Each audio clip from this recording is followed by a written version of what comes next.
falando em Semana Santa, nós estamos recebendo aqui no estúdio o novo arcebispo de Teresina, Dom Juarez Marques.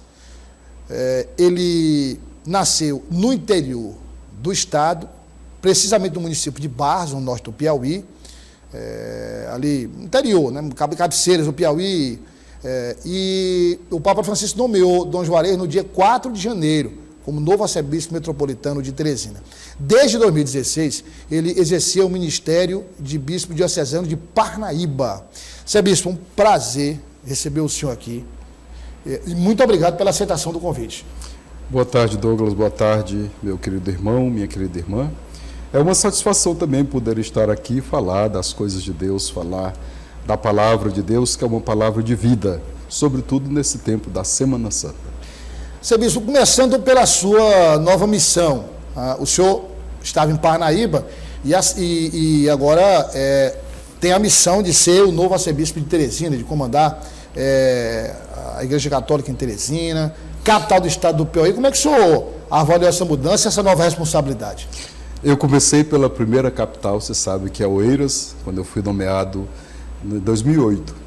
Lá eu passei 8 anos, depois fui trabalhar... Aliás, é uma cidade maravilhosa, excelente. Sim, Oeiras, uma cidade muito... Não só pela religiosidade, mas eu adoro Oeiras em todos os aspectos. Sim. É um lugar místico e ali tenho boas recordações, sobretudo nesse período da Semana Santa. Depois eu fui trabalhar em Parnaíba, onde fiquei 7 anos. Depois, pela graça de Deus, desenho divino, fui nomeado para trabalhar em Teresina. Aqui estou.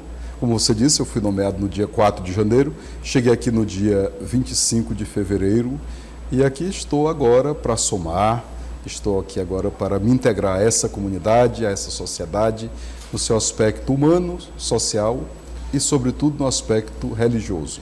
Arcebispo, quais são os desafios que o senhor projeta para esse ministério aqui em Teresina? Veja bem, Douglas, a igreja é uma instituição que vive no tempo, não é? E ela é chamada a anunciar o Evangelho, a boa nova de nosso Senhor Jesus Cristo, no tempo com seus desafios, no mundo cada vez mais urbano. Nós sabemos que nos últimos tempos nós passamos por aquilo que se chama uma mudança de época, com as suas mudanças rápidas, profundas, também com as contradições. Nós já não vivemos mais numa época de cristandade, mas vivemos um tempo de tantas novidades, do secularismo. Então é sempre um desafio, o mundo urbano. No entanto, é esse mundo no qual nós somos chamados a evangelizar, a anunciar a boa nova de nosso Senhor Jesus Cristo. Então, de fato, é um desafio, mas tem uma palavra muito forte, dita por Dom Helder Câmara, você deve ter conhecido, claro. Ele dizia assim: quando os problemas se tornam absurdos, os desafios se tornam apaixonantes. Então, os desafios também são apaixonantes. Anunciar a boa nova de nosso Senhor Jesus Cristo nesse mundo marcado, às vezes pela violência, às vezes pela fome. Agora estamos na campanha da fraternidade, que é contrária à fome, não é? Fraternidade e fome, dai-lhes vós mesmos de comer. Então nós somos chamados a anunciar o Evangelho de Cristo, a ser sinais de esperança para esse mundo marcado às vezes com sinais de morte, de desesperança.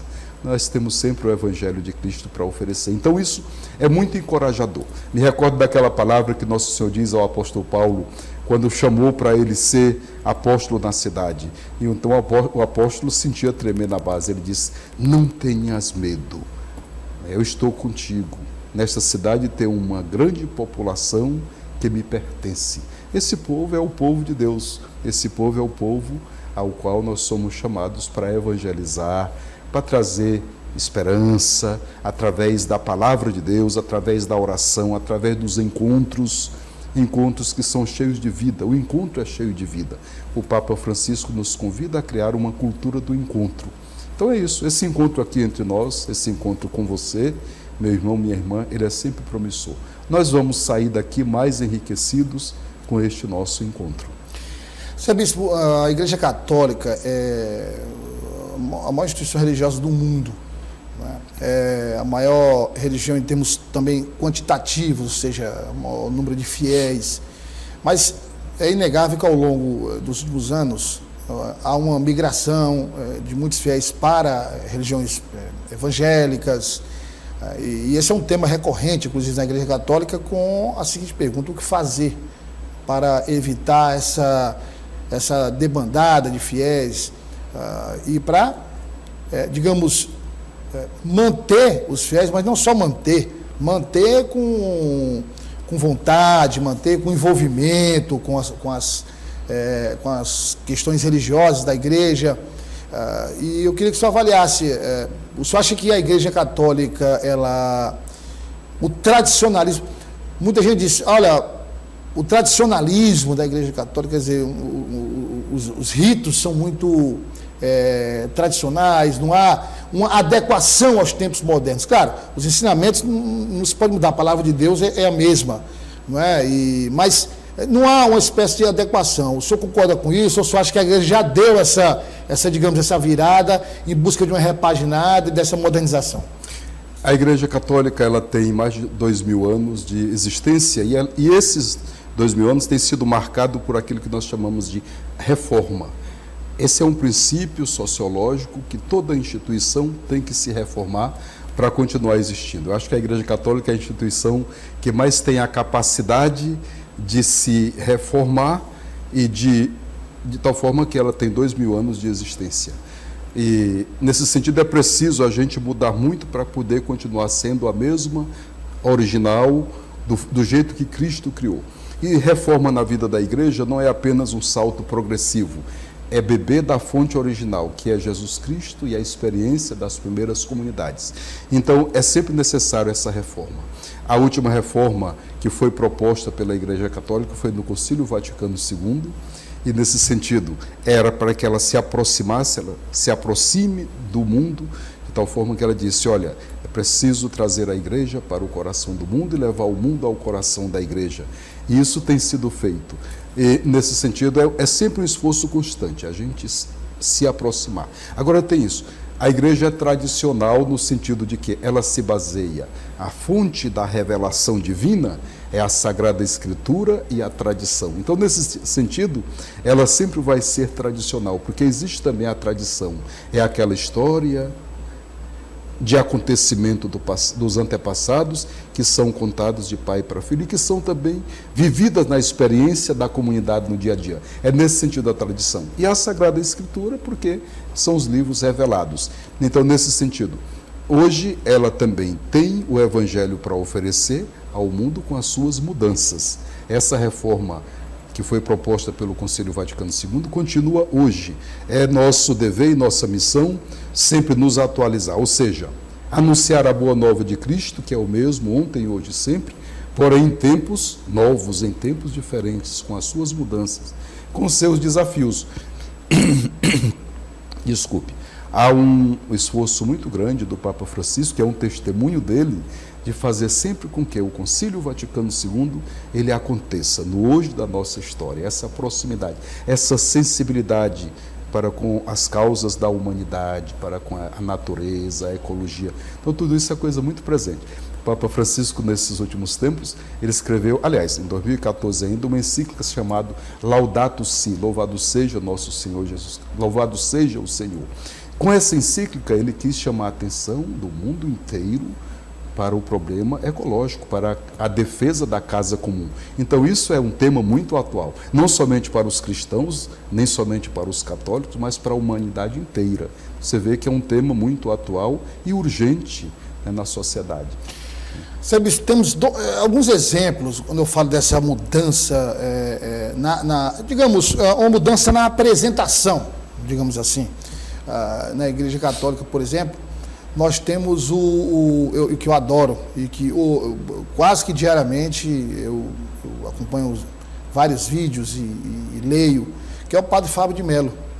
Não é? O Padre Fábio de Mello é um padre que, onde vai, ele leva multidões, e é um padre que canta, que compõe, que tem esse comportamento mais, digamos...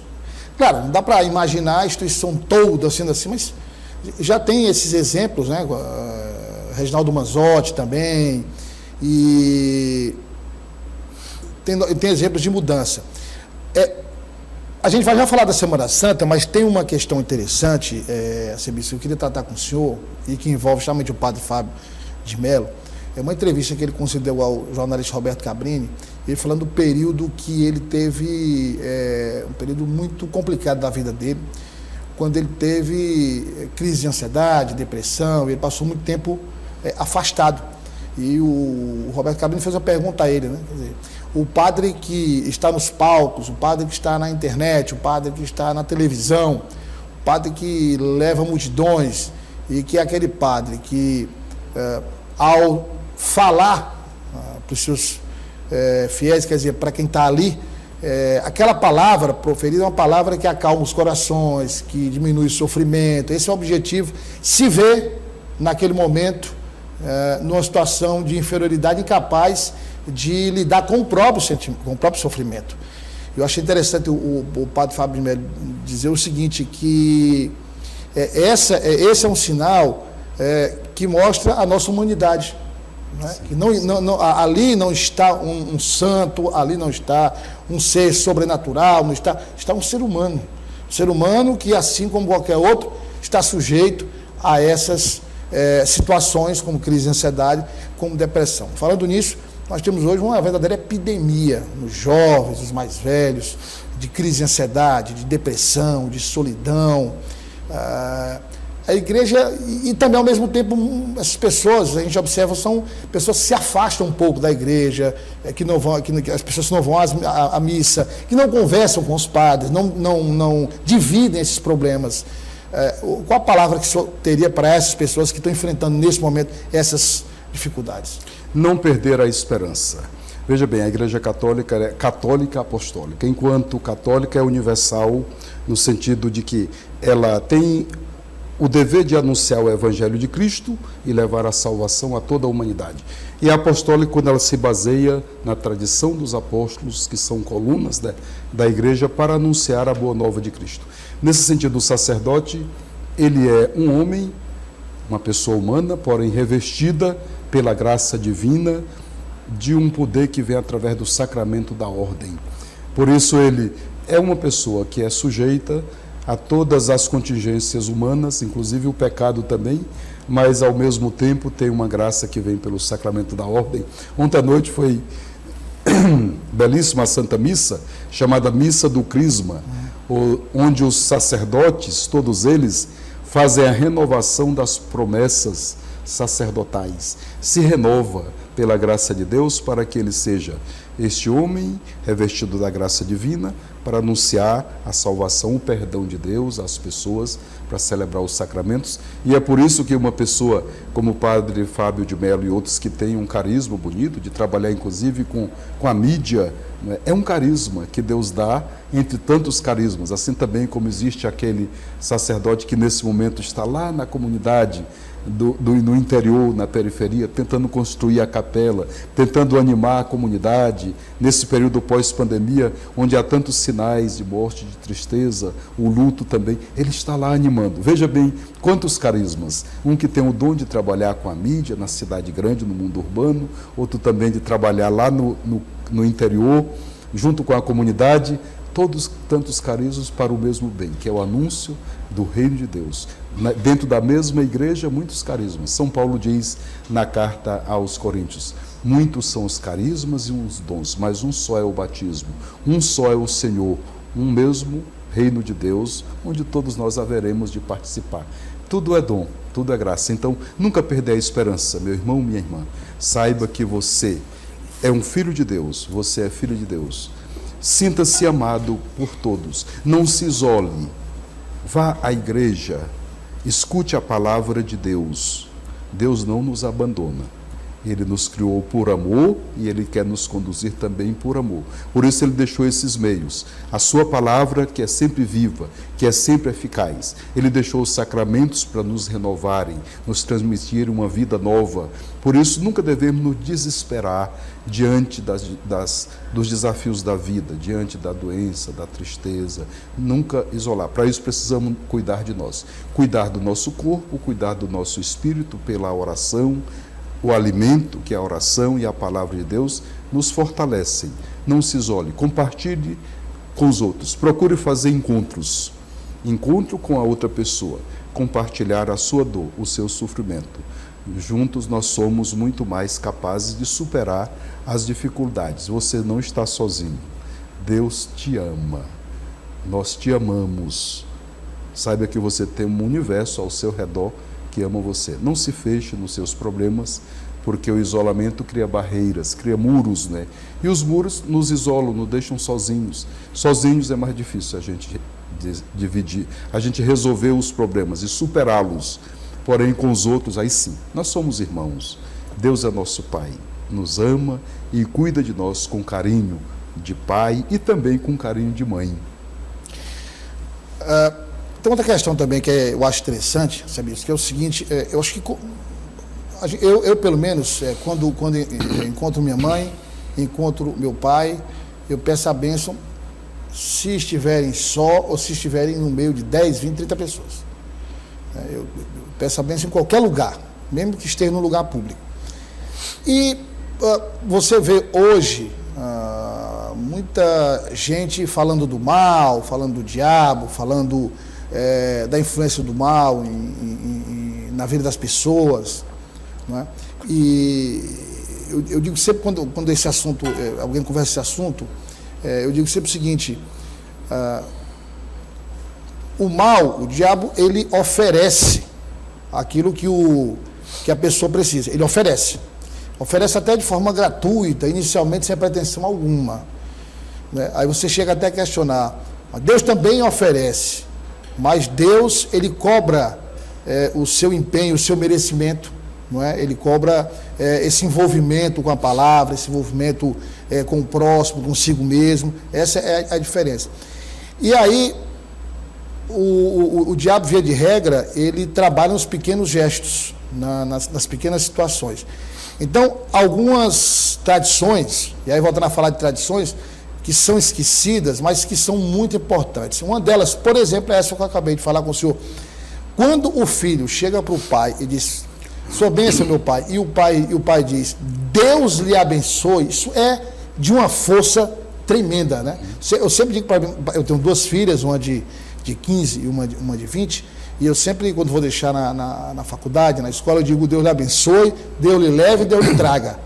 Entendeu? Então isso é importante, saber isso, mas a gente tem observado que em muitos casos tem perdido força, né? Às vezes o filho chega em casa, sai, e às vezes nem cumprimenta o pai e a mãe e perde a oportunidade dessa bênção, né? Nós somos feitos de bênção. A bênção é uma palavra bendita que todos nós devemos dizer uns com os outros. Deus nos criou por amor, nos abençoou. E assim também nós devemos ser sinais de bênção para as pessoas. Eu sempre digo, às vezes a gente termina de fazer a bênção final, quando termina a Santa Missa, a gente dá a bênção final. É uma bênção divina, a gente invoca a bênção de Deus sobre a Assembleia. E aí você desce aí a pessoa diz assim, o senhor pode me abençoar? Posso, minha filha, posso lhe abençoar, meu irmão, porque eu fui feito para abençoar, nunca para amaldiçoar. E claro, a maldição é coisa do demônio, que é enganador. O demônio existe, é enganador, é o pai da mentira, não é? Então, às vezes, ele vem com um jeito disfarçado de bondade, ou de prazer, ou de uma satisfação imediata, de ser moderninho, no sentido de enganar a gente, achar que o filho, porque agora já está, como nós dizemos aqui no Nordeste, com o cangote grosso, já não pode mais pedir a bênção ao seu pai, à sua mãe, pedir a bênção aos seus avós. Olha, papai e mamãe são bênçãos para nós. Vovô e vovó também, quanto bem fazem, fizeram a nós. Então sempre peça a bênção, não faz vergonha nenhuma, não queira ser moderninho achando que deve ser dizer, oi pai, ou então tchau, não, bênção, nós somos feitos de bênção. Papais, abençoem os seus filhos, porque Deus nos abençoa e Ele é nosso Pai. Quando a pessoa lhe pedir a bênção, abençoe. E você, filho, abençoe. Aqui é uma coisa linda que tem aqui em Teresina, como também tinha em Parnaíba e Oeiras. As pessoas pedem muita bênção uns aos outros, né? Pedem a bênção ao padre. É a palavra mais bendita que eu digo todos os dias da vida. Deus te abençoe. Deus te abençoe. É muito forte. Deus te faça muito feliz. Que beleza. É melhor dizer uma palavra maldita. Nós não somos, Deus não nos criou para maldizer as pessoas, nos criou para bendizer. Bendizer significa abençoar. Somos feitos de bênção e para abençoar uns aos outros. A quem quiser tomar bênção, pode pedir, eu abençoo, mas também eu gosto de ser abençoado, viu, Douglas? É importante também a gente se sentir abençoado. Conceder a bênção e também ser abençoado. E também ser abençoado, claro. Porque nós somos feitos de bênção. Ô Sebispo, tem uma dúvida que é comum quando a gente conversa com alguns católicos, enfim, fala sobre religião. E aí são dois pontos que eu tenho até lido, eu li uma época muito sobre isso, e fiz algumas anotações, e conversei com o Monsenhor, eu não gosto de chamar Monsenhor, mas é Monsenhor, enfim, com o padre Toninho Batista, um grande abraço para ele, eu adoro de paixão, a gente conversando sobre isso, e eu queria a sua opinião. As pessoas às vezes confundem duas questões que para muitos são conflitantes. De um lado, é que Deus deu ao ser humano o livre-arbítrio, não é? O livre-arbítrio de você escolher qual caminho você quer seguir, você escolher aquilo que acha mais interessante para a sua vida, aquilo que é mais interessante para você, e ao mesmo tempo se fala em destino, de que as pessoas têm destino, tem um destino traçado. E aí vem a pergunta, bom, se o meu destino está traçado, por que a concessão do livre-arbítrio? Então, Deus nos criou por amor e nos criou livres, com a capacidade de pensar, com a capacidade de raciocinar. Então, nesse sentido, todos os nossos atos, eles têm consequências, né? Se nós caminhamos pelo caminho do bem, orientados pela palavra de Deus, então nós vamos colher também o bem. Sempre nós temos duas opções, né? O mal e o bem. Ninguém é livre para escolher o mal. Ninguém é livre para odiar. Ninguém é livre para fazer o mal. O princípio fundamental, fundante da vida da pessoa é fazer o bem e evitar o mal. Essa é uma regra de ouro que está na base do ser pessoa, que é um princípio ético. Fazer o bem e evitar o mal.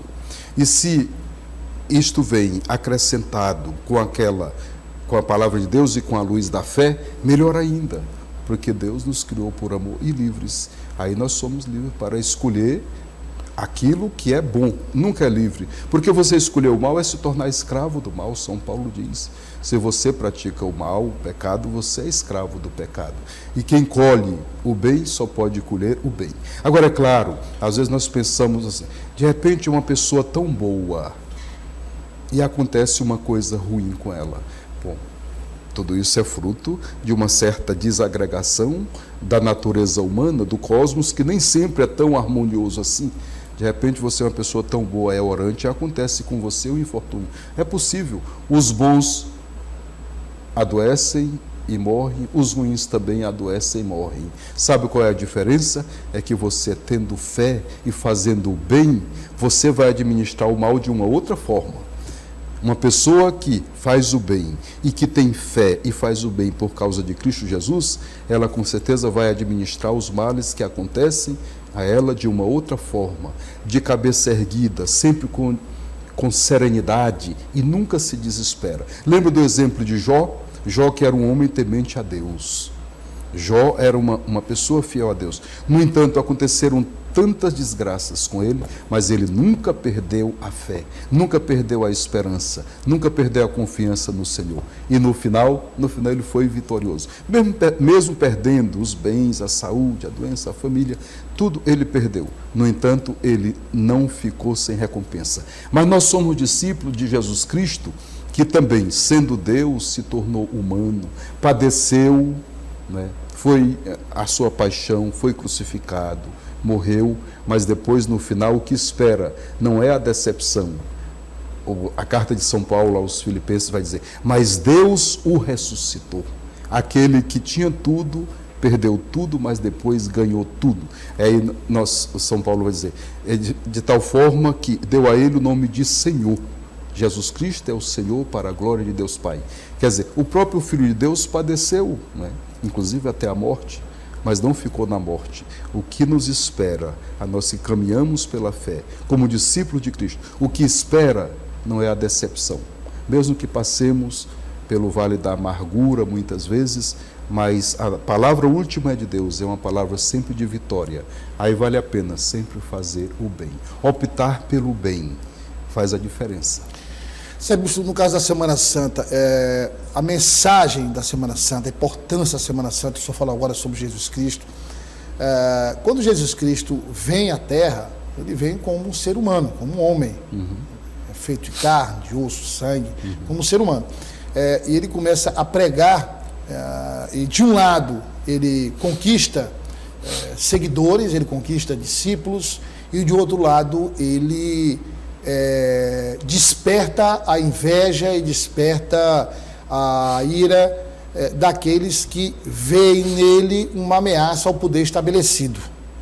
A história do Sinédrio, que era teoricamente, porque fez o que fez, teoricamente religioso, formado por homens de fé, que não acreditaram que ali estava o Filho do Homem, o Filho de Deus, feito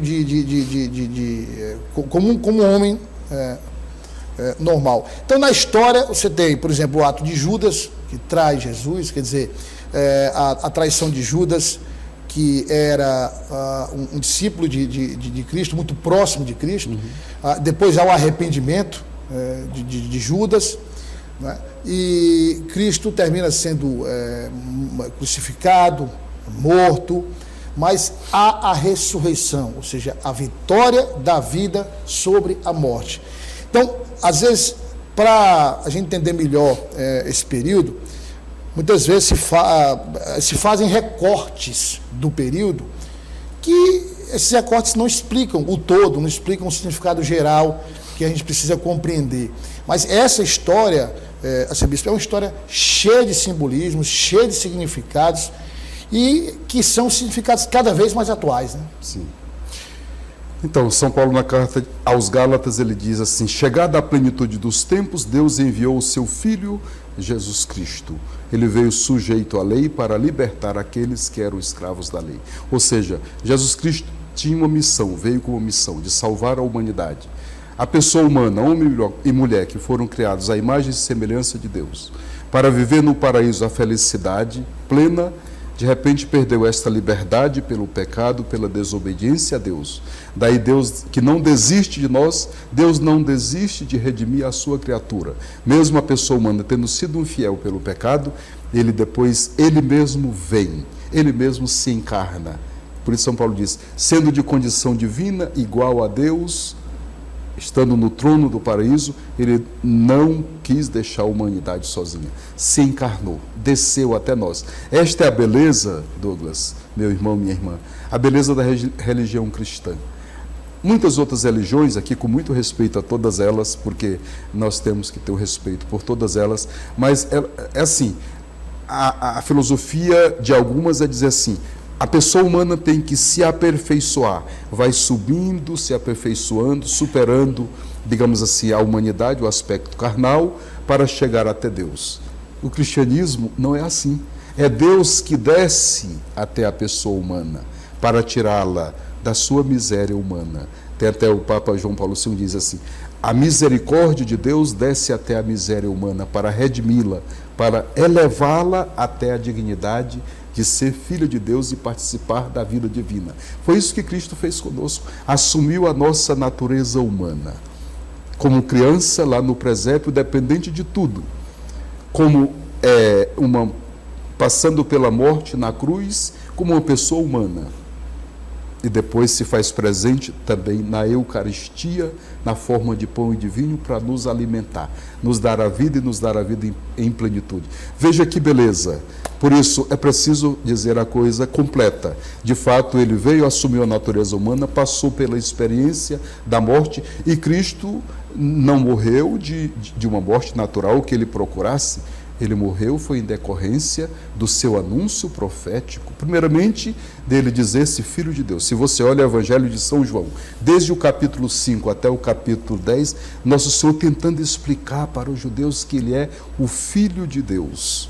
Eu vim do Pai, o que eu anuncio foi o Pai que mandou. Isso despertou a incompreensão e o fechamento também dos judeus, que não se abriram para a novidade que Cristo trouxe e perseguiam-no para matá-lo, ora procuravam apedrejá-lo, ora queriam prendê-lo, até que terminam prendendo Jesus por se dizer Filho de Deus. Então eles diziam que era blasfemo, cometia uma blasfêmia por ser o Filho de Deus, mas é verdade, ele é o Filho de Deus. E depois também o seu anúncio do amor ao próximo, o seu anúncio pela justiça diante de um mundo injusto. Jesus anunciou a justiça, a liberdade, a partilha, a fraternidade. Então, tudo isso o levou à morte, e a morte da cruz. Era castigo, né, era tida como maldita a morte que morresse na cruz. No entanto, ele morreu na cruz para ganhar a vida, e não só para si, ganhar a vida para todos aqueles que nele acreditam. Tem um filme muito interessante, Sebispo, não sei se o senhor assistiu, mas eu gosto muito, porque eu acho que o filme muitos assistem para se divertir, eu acho até interessante, vez por outra assistir uma comédia, para só rir um pouco, mas eu procuro, em qualquer gênero que eu assisto, eu procuro o significado daquele filme. Seja um filme, assim, na história mais mirabolante que você possa imaginar, eu procuro o significado, né? Então, por exemplo, tem um filme, o nome é Constantine, que é aquele ator, um ator muito famoso, o Keanu Reeves, que faz o Constantine, que é uma espécie de exorcista, uma espécie é um homem que combate o mal, né? E o filme é cheio de mensagens, né? E tem uma delas que ele pergunta se uma policial acredita no diabo. Aí ela diz, não acredita. Ele diz, pois deveria, porque ele acredita em você. Então é uma mensagem interessante. Voltando àquela, a negação é ótimo, para o mal é perfeito. Você negar, isso não existe, você termina. Então tem esses dois exemplos. Lúcifer era um anjo, de Deus, não é? E se rebelou porque, quando se olhou no espelho, se achou belíssimo, se achou muito bonito, e de repente disse que era incompatível aquela serventia a Deus, e aí terminou sendo expulso. E quando perguntado, nós nunca mais voltaremos ao paraíso, ele disse que era melhor ser rei no inferno do que servir no céu. É um exemplo, é um ponto. E o outro ponto é essa demonstração do amor de Deus pelo povo, pela humanidade, que enviou seu próprio filho para sofrer o que sofreu, morrer na cruz. Então, eu acho que são exemplos que as pessoas precisam levar em consideração e saber, a partir desses exemplos, que caminho seguir adiante. Queria agradecer a presença do senhor, mas não antes de pedir uma mensagem final para quem está nos acompanhando, para refletir nesse período, que é o período próprio de reflexão, que é a Semana Santa. Estamos voltando agora a participar das assembleias, da liturgia, com as nossas igrejas abertas, ventiladas, cheia de gente. O povo de Deus volta a participar. Depois de um período tão triste com o fechamento das igrejas e dos templos, agora voltamos a participar. Convido você a participar da vida da igreja e a celebrar os mistérios da nossa fé. Entrar no coração da Semana Santa, que é o ponto central da vida de Cristo e, portanto, da nossa vida. Celebrar a paixão, morte e ressurreição do Senhor, para com Ele também participar da sua ressurreição. Esse tempo agora da Semana Santa é um tempo também de a gente silenciar, de entrar no mistério da vida e também no mistério da morte, porque a morte é uma passagem para a vida em plenitude. E depois a gente silenciar. E depende de confraternizar, é um momento de encontro entre as famílias, é momento de bênçãos. No sábado, eu sabendo que não ia poder visitar minha mãe, porque eu tinha muitos compromissos aqui, fui lá pedir a bênção a ela. Eu estou aqui trazido também pela bênção da minha mãe. Estou aqui para abençoar. Que essa Semana Santa seja uma fonte de bênçãos para você, para a sua família, que nosso Senhor Jesus Cristo ressuscitado ressuscite em nossas vidas, trazendo para nós vida nova e vida em plenitude. A você, meu irmão, minha irmã, uma feliz Semana Santa, uma feliz Páscoa da ressurreição de nosso Senhor Jesus Cristo. Sebispo, muito obrigado. E o senhor está convidado a voltar sempre que quiser para a gente ter essa conversa e levar essa mensagem para quem nos acompanha em todo o estado do Piauí. Foi um prazer recebê-lo aqui. Eu agradeço, Douglas, agradeço a você que nos proporcionou esse momento. Obrigado mais uma vez.